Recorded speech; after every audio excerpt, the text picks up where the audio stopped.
Saudiya Arabistoni hukumati Ka'batulloh oldiga faqat umra amallarini bajarayotganlar tushsin deydi o'zi. O'zbekiston musulmonlari fatvosida ham aldov qilmanglar deydi. Hiyla ishlatmanglar deydi.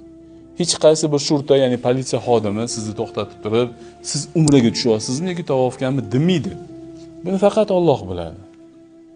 Mana kecha tushdik, kecha umra amallarini bajardik. O'sha yerda necha foiz odam umra qilyotdi va necha foiz odam tavof qilyotdi. Boshida do'ppidisini ham ko'rdinglar, oyog'ida naskidisini ham ko'rdinglar. O'shalar bo'lmaganida qanaqa mazza qilib odam tavof qilardi, bilasizmi?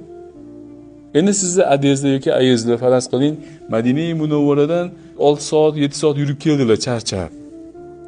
Yana tavof qilgani tushsalar, mana shunaqa yigitlar hammasi faqatgina tavof qilgani tushib olishganda izdihomni katta qilib yurishibdi.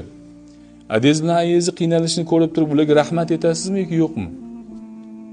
Ukalarim shu ishni qilmasanglar bo'lardi-ku, yozsalar-ku, va tepada qilsanglar bo'lardi, yosh kattalarga yo'l ochib bersanglar, zaifalarga yo'l ochib qo'ysanglar bo'lardi, deysiz, to'g'rimi? Bu odoblilardan bittasi baqir-chaqir.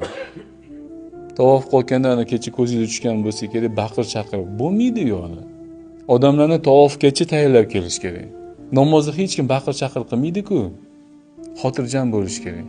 Va xossatan zaifalar o'zini erkaklarning orasiga umuman urish kerak emas. Umuman mumkin emas narsa.